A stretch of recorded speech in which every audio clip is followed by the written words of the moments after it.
Well, beloveds, we are going to begin today with a couple questions for us to ponder for a moment or to carry with us throughout the message. The first one is, how much of God are you living? And that's followed up by, is God having a good time as you? Our message title today is No Spot, God is Not.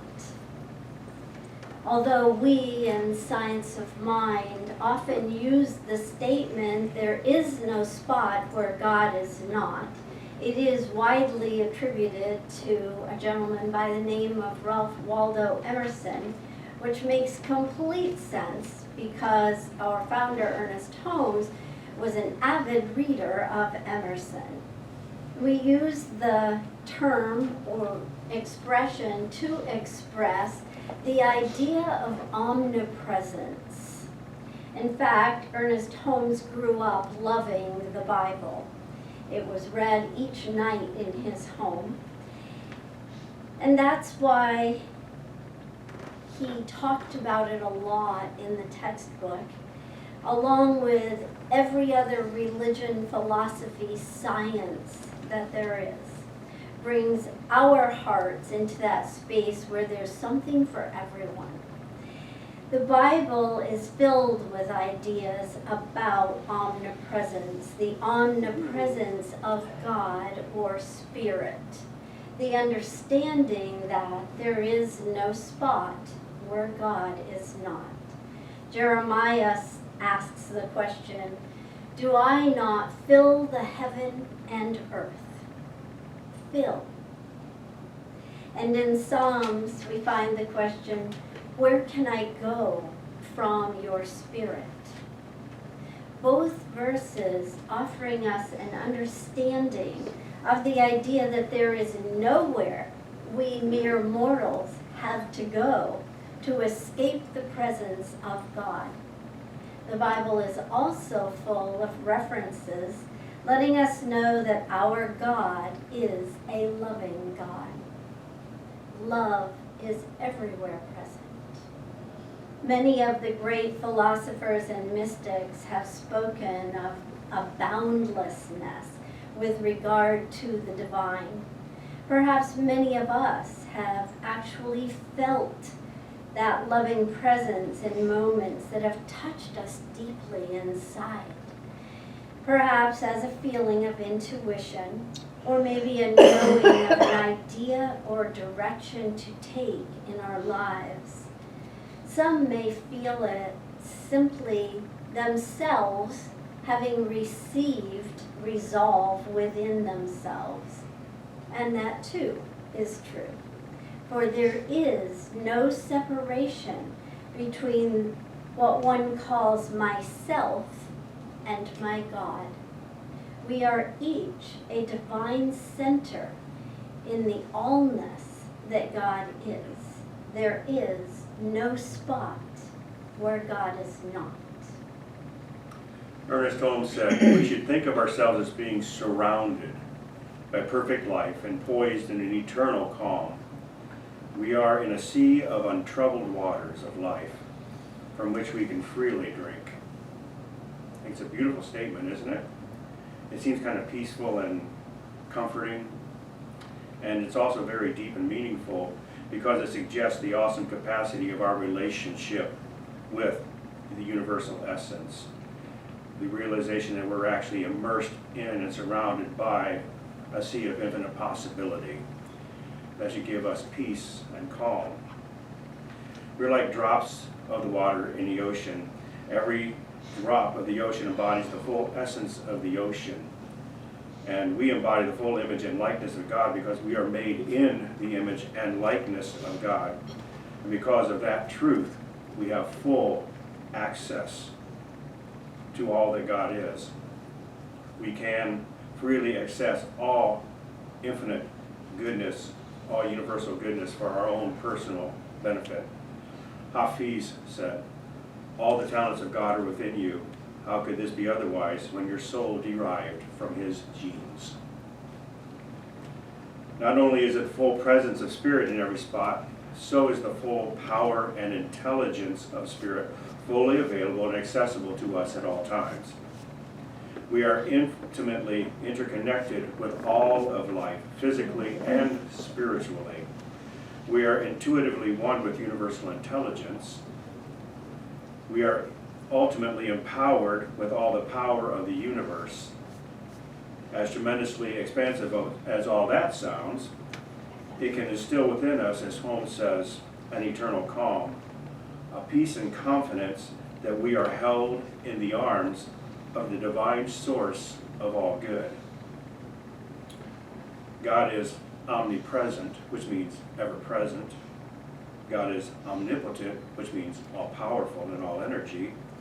And God is omniscient, which means all-knowing, all-intelligence. Not only is the full presence of Spirit in every spot, so is the full power and intelligence of Spirit fully available and accessible to us wherever we may be. If we are inseparably one with all of that, there is absolutely nothing we cannot achieve. And we are in connection with all of that. And there is nothing that we cannot achieve. If God is all that is, we cannot possibly be in any other place but in the midst of Spirit. It's impossible. That means the full measure, the full presence, the full power, and the full intelligence is in every single cell and atom of our personal being. And if that were not true, we would have to deny the infinity of God, the infinity of divinity. If that's not enough, there is yet even more. This infinite quality also goes along with eternality. So not only is the full presence, power, and intelligence immediately accessible in every spot due to divine infinite nature, all is immediately accessible in every time due to divine eternality, because time and space are inseparable. We could claim there is no such thing as relevance of time and space, because in infinity there is no beginning and no ending.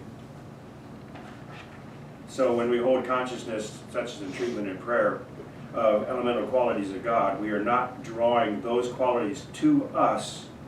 We are realizing our immediate proximity to them. We open our mind to what is already ours in the here and in the now. We open our mind to the reality of what we truly are as spiritual beings enjoying this human experience. All mental equivalents, all new thoughts, ideas, and concepts, everything that new occurs to us, everything is found in the infinite realm of possibility, which we are constantly immersed in. We're immersed in the unified field, and the morphogenetic fields, the cosmic soup, whatever you want to call it. It's all around us, within us, and as us. All our memories and unconscious thoughts, as we discussed last week, as John just said a while ago, are found in the energy field around and within us. Scientific research designed to find where and how memories are stored in the brain has proven that memories are actually stored in all of our organs.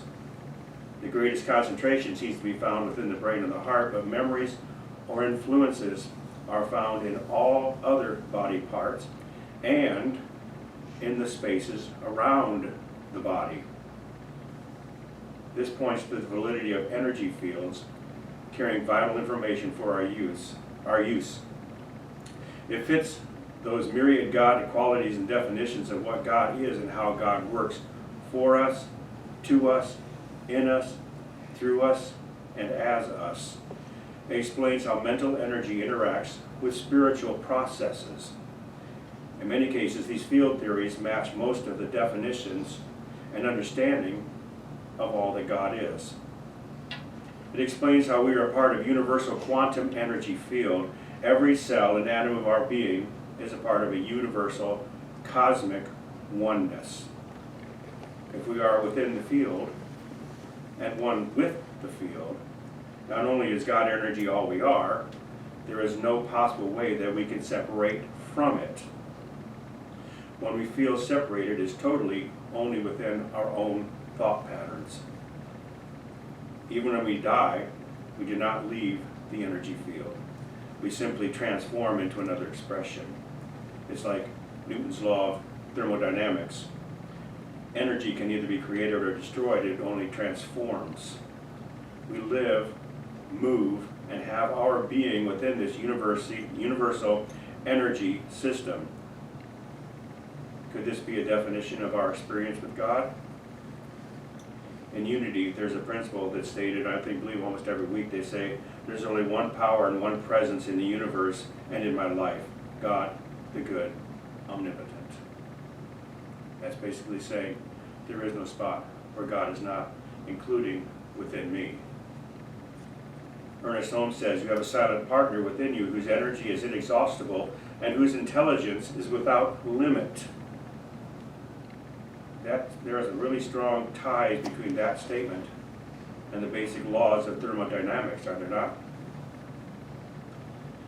Unity also has a prayer called the prayer of protection that says, the light of God surrounds us, the love of God enfolds us, the power of God protects us, the presence of God watches over us. Wherever we are, God is, and all is well.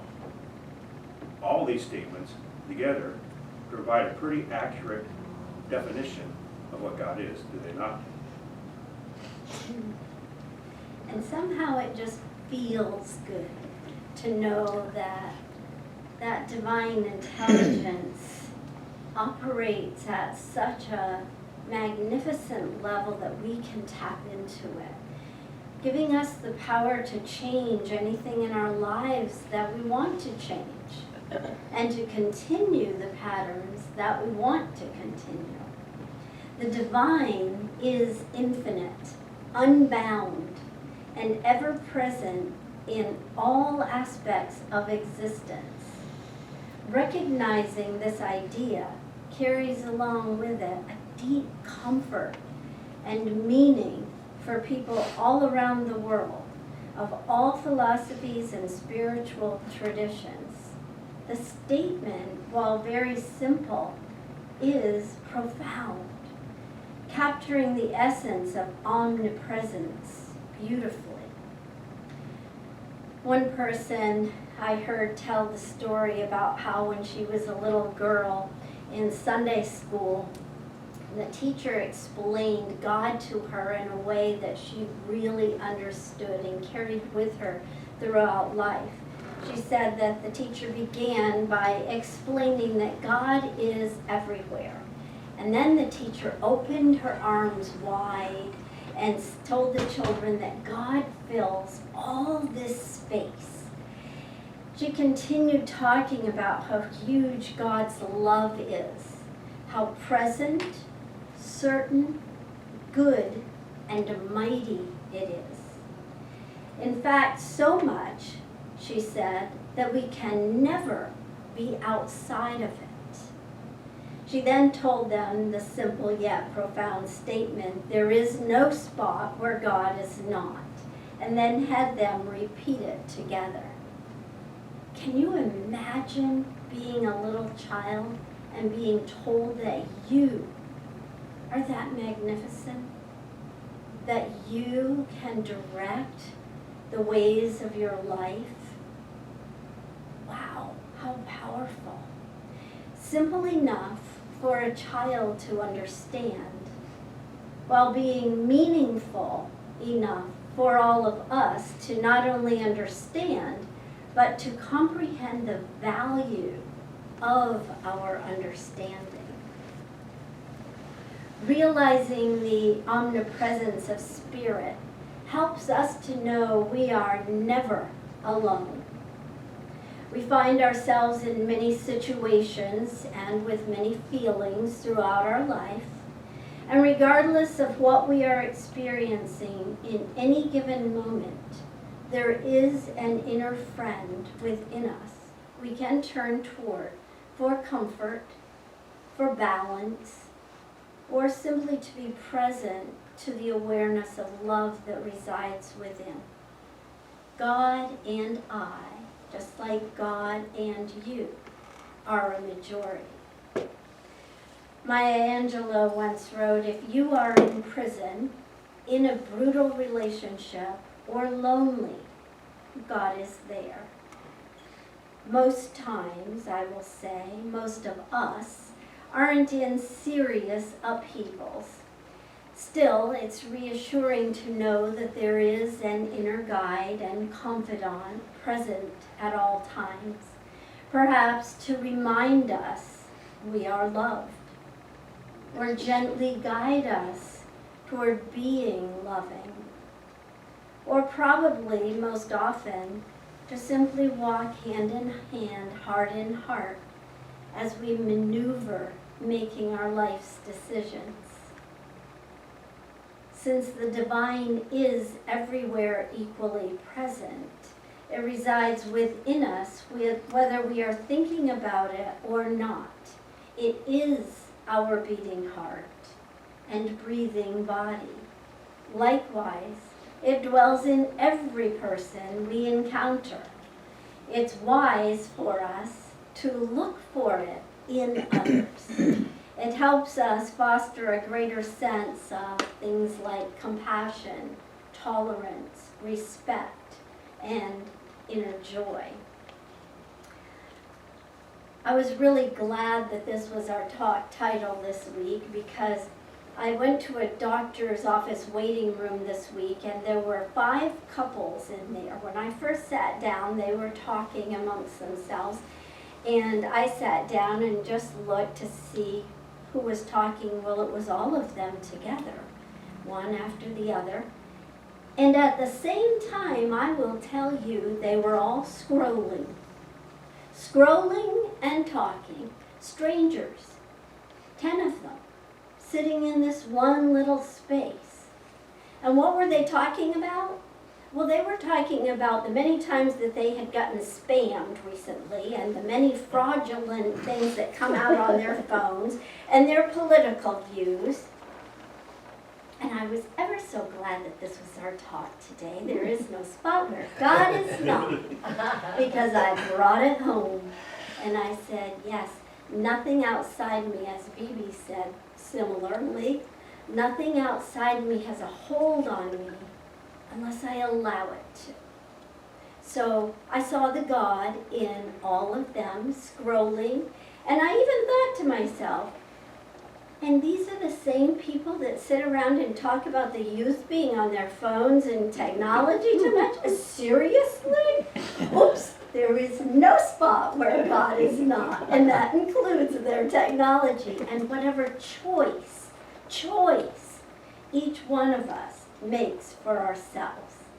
In that moment, I had to use my personal God spot to see their personal God spots. For in truth, there is only one God spot. During times when we purposefully give our attention to the realization of God within us, it brings our awareness back to the present moment. In God, all resides. So the act of refocusing our attention brings a greater understanding of the wholeness that already exists in life. But we tap into that remembrance of truth. And it provides us an opportunity to experience the wholeness in the moment, the diversity, the magnificence. It also may serve as a waker-upper to the present moment of time, so that we can return our own personal mind to all the good that life is offering us in the now. Somehow when people feel as though something tragic has occurred in their life, we sometimes hear them ask the question, and where is God in all this? Well, in truth, God didn't go anywhere. However, we each have the power of will, the power of thought. So some will form doubts and fears in their times of great sadness or loss, while some seem to become even closer to that inner presence of love, feeling it sustain them as they progress through the process of being human. Our humanity offers us a plethora of experiences. We get to experience a vast array of feelings that correlate to our thoughts. God meets us anywhere at any time. We just have to be willing to be there. Be there to the love that God is. For God gets to experience whatever you choose to experience. Why not let God have a good time through you? And so it is. So